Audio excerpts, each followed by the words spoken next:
Is it possible to get your debut feature into cinemas? Well, I spoke to Liam Calvert. He's a first-time filmmaker and he's done just that. His first film, A Night Like This, has got distribution. It's just been screened at the BFI Flare Film Festival with help from Southampton's very own City Eye. So first of all, give us a bit of background on you. How old are you? Where you studied? Give me the background. So I'm 27.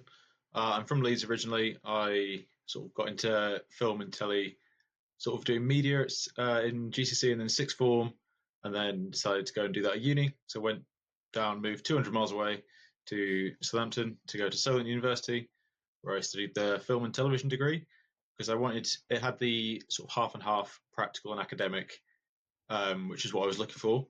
Then as it went on, the practicals started calling out to me. So I got into editing, started out in editing sort of first and second year. Then as third year went on, I sort of wanted to be taking more of a proactive role in the production, a bit more of the creative side of it rather than just working at the end. I wanted to be more involved in the decision making from the start. So I started writing a bit more, wrote my final major project, and kind of wish I'd directed it at the time, but I think it was maybe a confidence thing. I was holding myself back a little bit. And then once I got to the end of the course, I realised, oh wait, I should have been directing that whole time.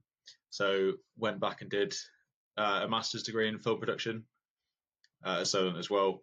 And there I was focused a lot more on the directing side of it. That was really just to get more experience of directing, being able to use the kit, being able to work on more projects. And then left that and then was finding other projects. Did a few short films, worked as an AD, running on a few TV shows and things, and then made a feature, shot last year. And now it's coming out.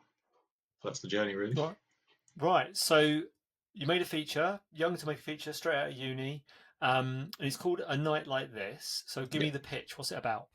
So it's about two men in London. The main character, Lucas, he's in his early 30s. He's feeling quite lost. He thinks his whole life has sort of led up to nowhere. He doesn't really know what he's doing. He's looking for purpose, doesn't really know how to find it. Runs into this other guy called Oliver, who's quite rich, quite successful, but also feels quite lost in himself as well. And they decide to try a social experiment one night where they just spend the whole night together till 8 a.m., sharing everything, being completely honest with each other.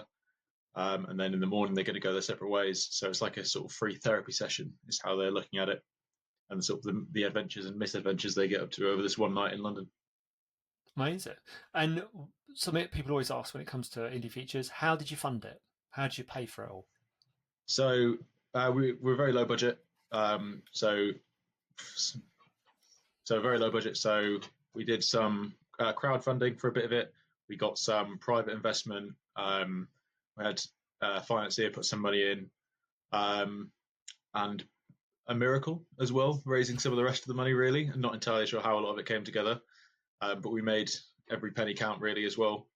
So how we got it all working. So it was not a lot. It was, called in a lot of favors to get the kit, got some locations on, oh, we can use it if we'll make you a video, we'll feature you in the film. Lots of scratching backs going on to get it made. And understand you've worked with City Eye or they've helped you. So can you tell me how you've been involved with City Eye? And maybe for people who don't know, what is City Eye? So we got some help from City Eye, like I said. It's a film charity in Southampton, so doing community filmmaking, networking events, training, things like that.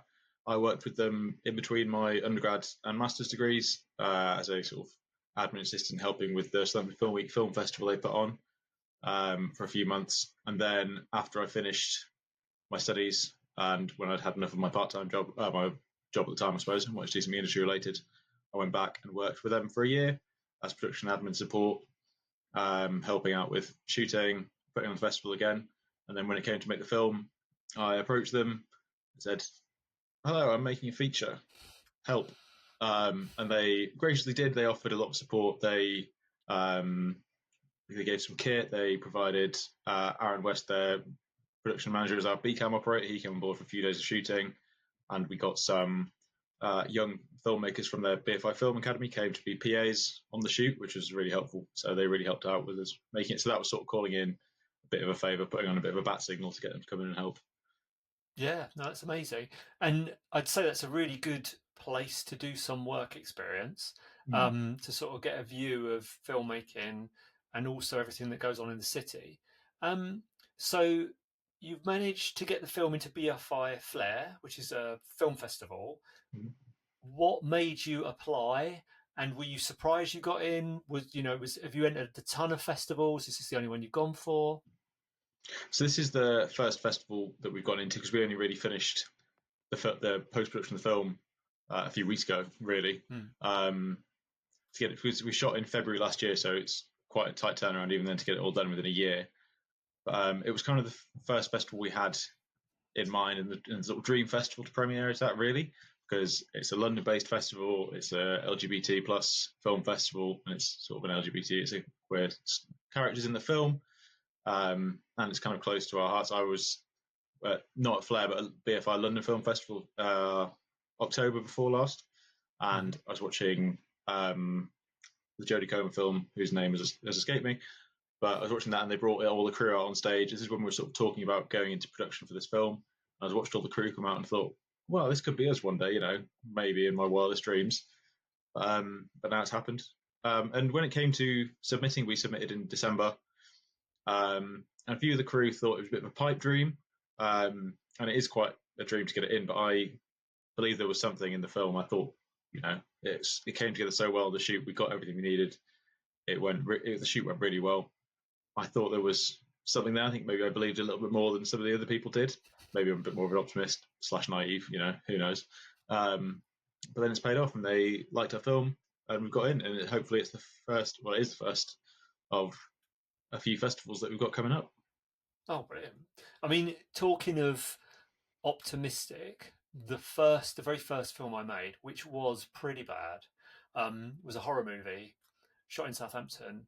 And talk about naive. Back then, we actually entered it to the Cannes Film Festival. So I don't know what we thought. I don't know how we thought. Oh, You've got to this will shoot for the do. stars, haven't you?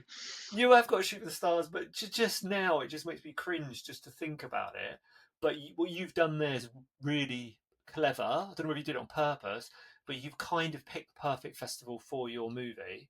Um, and you've been to a similar one, the same place, so you've kind of got that experience. Um, so, shooting your first feature film, what's the most important thing you learned doing that feature film?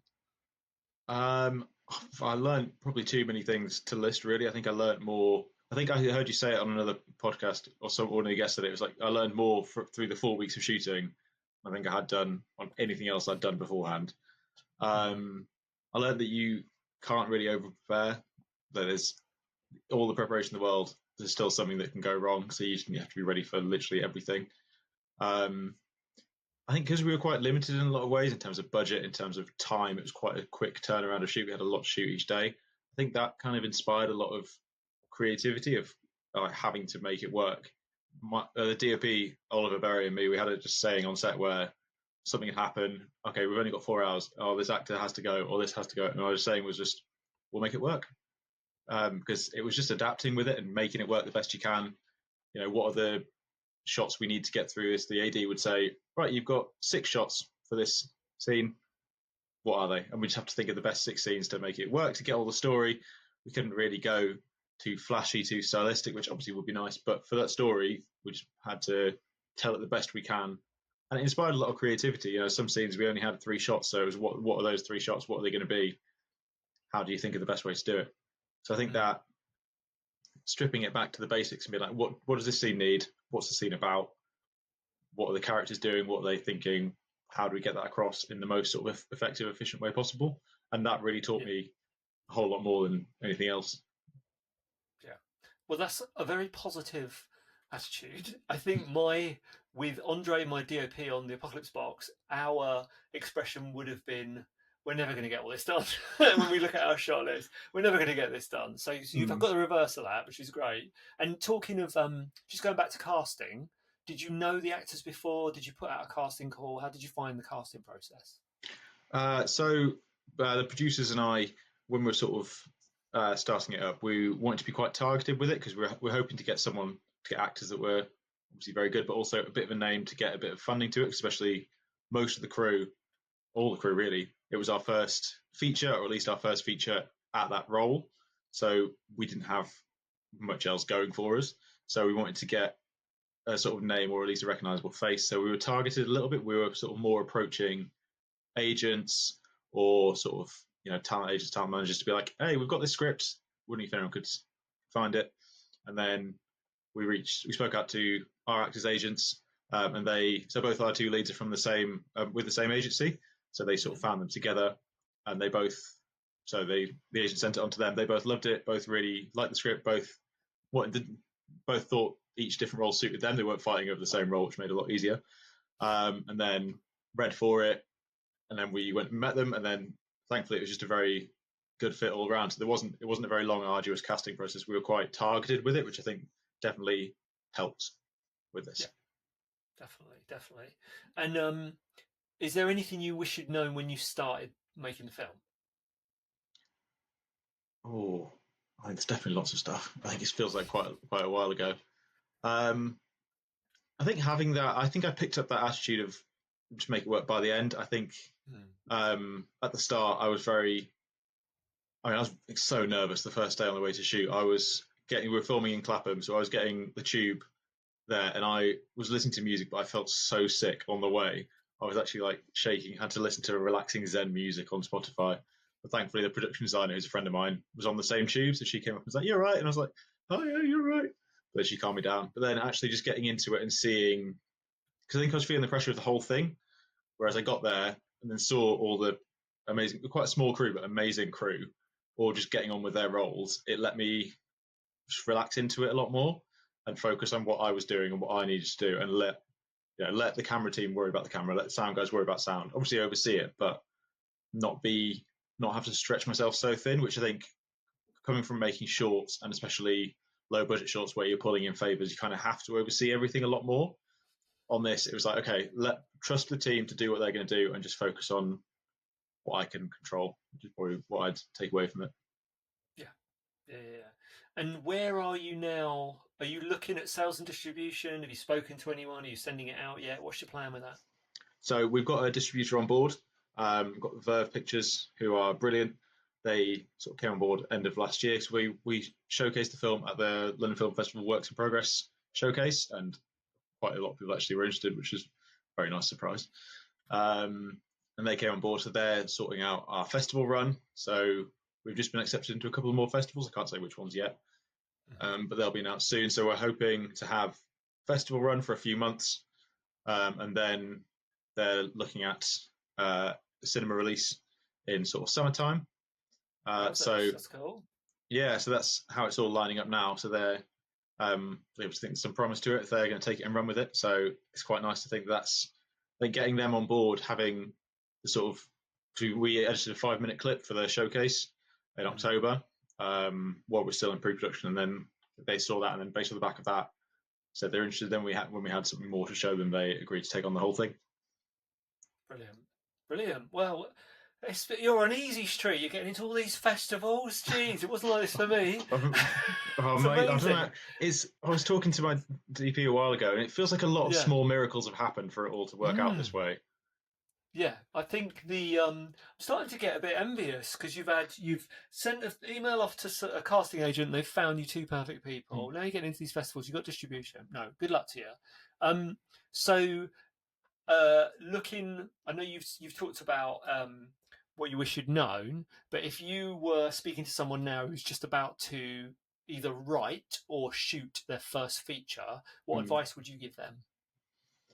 I would say, I think there's definitely some practical sides of it that I learned when I first read the script 2 years ago now, a while ago. I thought, oh, this would be really easy to make. It's a very small cast, set over one night. No, I would not. I would think quite differently now. I think, for a first feature, some ways of it works out. Having a small cast was very helpful, but also some sides of it I didn't realise, in my naivety, would be as much of a challenge as they were. Setting over one night is a continuity nightmare, especially when we're moving around so much. Having so many locations, that was a big stress during shooting. I think making it as manageable as possible. The small cast was great. I think if we'd limited it to a few or a lot less locations, that would have made it a lot easier. But the main thing that I think helped make it go as smoothly as it did, and it wasn't always smooth. There were some very fraught days on set. We were in a basement that flooded one day. There was like a thunderstorm one day. Lots of things did go awry, but we sort of rolled with it. Having a really good crew, I honestly can't overstate how valuable that was to the whole thing. Having my two ADs that were just fantastic and just dealt with so much stuff, so I could worry about that. The camera team were, I think, might be wizards, because the things that they managed to pull off, just the DOP and two ACs. We didn't have a lighting team. It was just the three of them doing everything. The sound team just got on with everything. Having the crew just to handle it all, get on with it, and having quite a small team actually helped, because it wasn't a lot of moving parts. I think that did help in a lot of ways. There wasn't, a massive chain of command for things to get around. It was sort of 20 to 30 of us most days, so we could just get on with things as quick and quite efficiently. That definitely helped. It felt like the set felt quite like a short film set, really, in a lot of ways. Just a small bunch of people all just working together. A bit of overlap between departments and things. I think that kind of helped in that way. Obviously, I would have gladly accepted 100 more crew members if that had been an offer, but nice, alas, that was not the case. So I just finished with some of my fun questions, which I ask everybody. So if you could reboot or remake any film or franchise, what would you pick? From a film side of it, I'd love to bring something sci-fi back, like making a sort of really stripped back another Terminator film would be, I think, really cool. I think taking it quite back to its roots, back to basics, could be a really cool approach. Got a bit out of hand, isn't it? Yeah, I think it keeps trying to do something new, but I think it just hasn't quite gone back to the sort of that original aesthetic. I think something like that could be where you sort of really strip it back and do a lot of it maybe more practically if you can, could be really good. Or I do a remake of Miss Congeniality or a reboot, because I think that is just such a fun guilty pleasure. I'm actually not guilty about it, but a really good fun franchise. Yeah, good movies, both of those. And the last one, you may have already answered this with your motto on set, but have you got a motto or a mantra? I think what make it work is one of just, things are going to happen. Worry about what you can worry about, and don't sort of stress what is out of your control. Prepare as best you can. Do all the prep. Like, I had a notebook where I go through every scene that we're shooting day by day and just think of, like, right, what is this character thinking? What is this character thinking? What happens? What needs to happen? How does that all work? What's the subtext of it? Also, I was prepared for each scene. I had that ready to hand if I needed to. Also, when some things were up in the air, like, I wasn't going to stay up stressing about the weather. I was like, we have a plan in place. What's going to happen is going to happen. And whatever goes, we'll just make it work. I think that is kind of a catch-all phrase, really. It kind of covers all issues that could possibly arise. I hope you enjoyed that episode. If you'd like to hear from more industry professionals, how they got into the business and how you can do the same, or you just want to listen to some cool stories from movie sets around the world, then please do subscribe to the Honest Filmmaker podcast.